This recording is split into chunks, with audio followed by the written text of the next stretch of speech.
Formula One's biggest rule change in 60 years is coming, and it might crown Max Verstappen as the sport's most unstoppable force, even though every pattern in history says he should crash and burn. Every dominant team that's ever ruled this sport has collapsed when the regulations changed, but Verstappen just might be the one exception that shatters the pattern. The Formula One world is about to witness something we've never seen before. When the rulebook gets rewritten in Formula One, the kings always fall, and casual fans don't realize just how brutal this pattern actually is. We're not talking about a few bad races or a rough season, but complete and utter collapse. Championship-winning teams reduced to midfield runners, legendary drivers finishing races without points. The biggest technical overhaul in 60 years is coming in 2026, which means someone's empire is about to crumble. Whether that someone will be Max Verstappen is the question everyone's asking. The evidence is absolutely brutal. Michael Schumacher dominated 2004 with Ferrari, winning 13 races and making it look easy, but when the regulations changed for 2005, the most dominant driver of his generation could only win one race. One single victory. And that only happened because the Michelin teams withdrew at the controversial United States Grand Prix. From first place in the championship to third, Schumacher dropped, losing 86 points in the process, and the fall from grace was that dramatic. What happened to Sebastian Vettel was even worse. In 2013, he was untouchable, racking up 397 points and 13 wins in absolute domination with Red Bull. The turbo hybrid era arrived in 2014, and Vettel couldn't win a single race, falling to 5th place with just 167 points. And here's the really embarrassing part. His teammate Daniel Ricciardo outscored him by 71 points.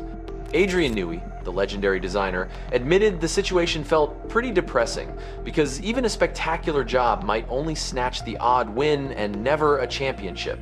Lewis Hamilton, arguably the greatest driver of the modern era, couldn't escape the curse either.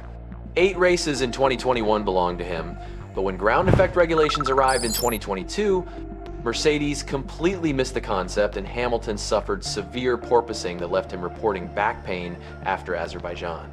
His entire season passed without a single win or pole position, marking his first winless campaign in 16 years of Formula One, and 945 days would pass before he won again.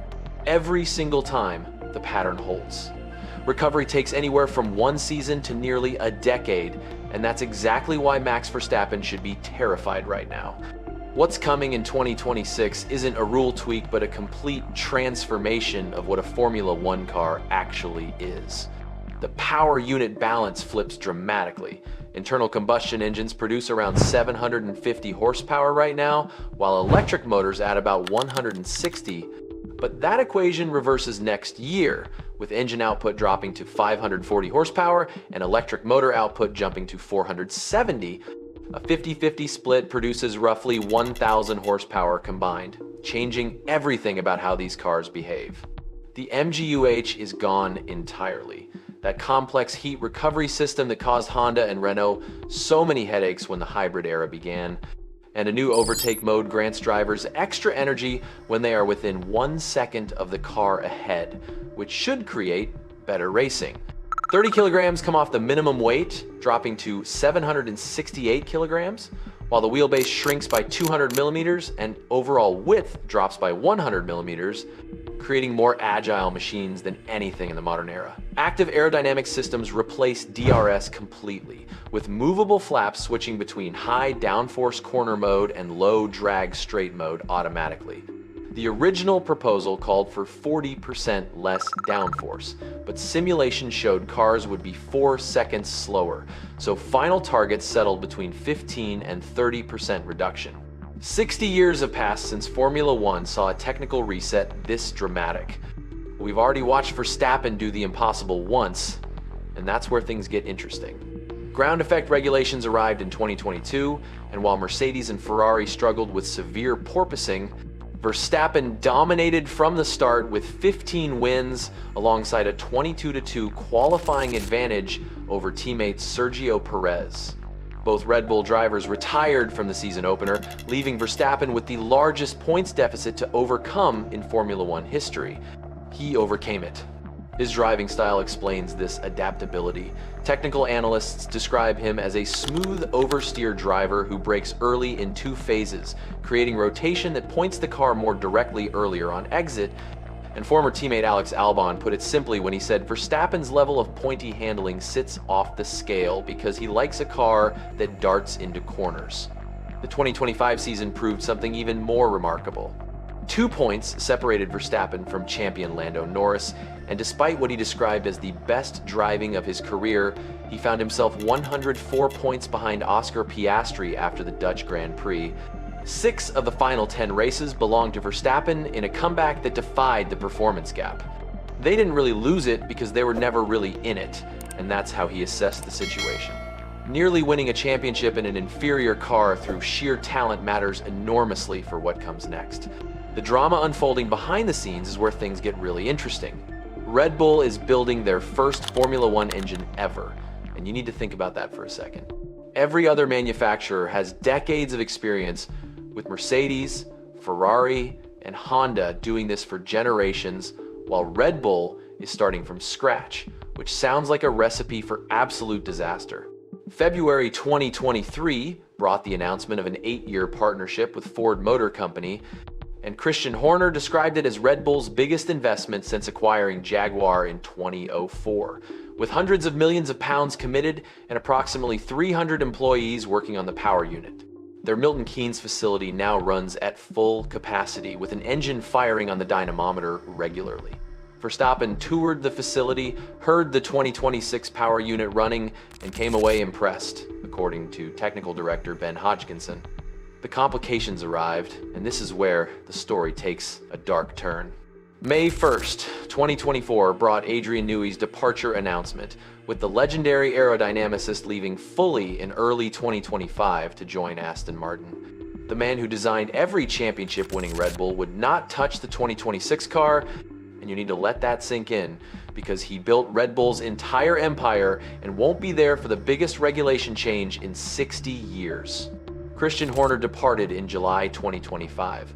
Helmut Marko left in December after more than 20 years with the team, and before leaving, Marko stayed realistic about expectations by admitting it is unlikely they will show up and be fastest right away. Winning races in the second half of the year was his target. This is an exodus. The brain trust that built Red Bull's dominance is walking out the door right when they need them most. The competition is circling like sharks in the meantime. Mercedes approaches 2026 with what they describe as a complete tear-up, an entirely new architecture, and they supply McLaren, Williams, and newly acquired Alpine, while Toto Wolff has claimed Mercedes stands as the power unit favorite. Ferrari brings Lewis Hamilton into their operation, adding Mercedes experience along with Loic Serra as chassis technical director. And you need to think about that combination because Hamilton's knowledge of Mercedes' hybrid secrets combined with Ferrari's manufacturing power is formidable. Aston Martin now employs Adrian Newey with Honda as their exclusive works engine supplier, which means the man who made Red Bull unstoppable is now working for the competition. 600 million euros changed hands when Audi completed their Sauber acquisition in January 2025, creating a manufacturer entry with around 750 staff, and Mattia Binotto joined as Chief Operating Officer and Chief Technical Officer, while Jonathan Wheatley came from Red Bull as team principal. This manufacturer landscape carries more competition than Formula One has seen in decades. Why would anyone bet on Verstappen after all that? The argument flips unexpectedly when you look at what Toto Wolff, the man running Mercedes, identified as a specific advantage Verstappen holds. The simulator generation will thrive in 2026, Wolff explained.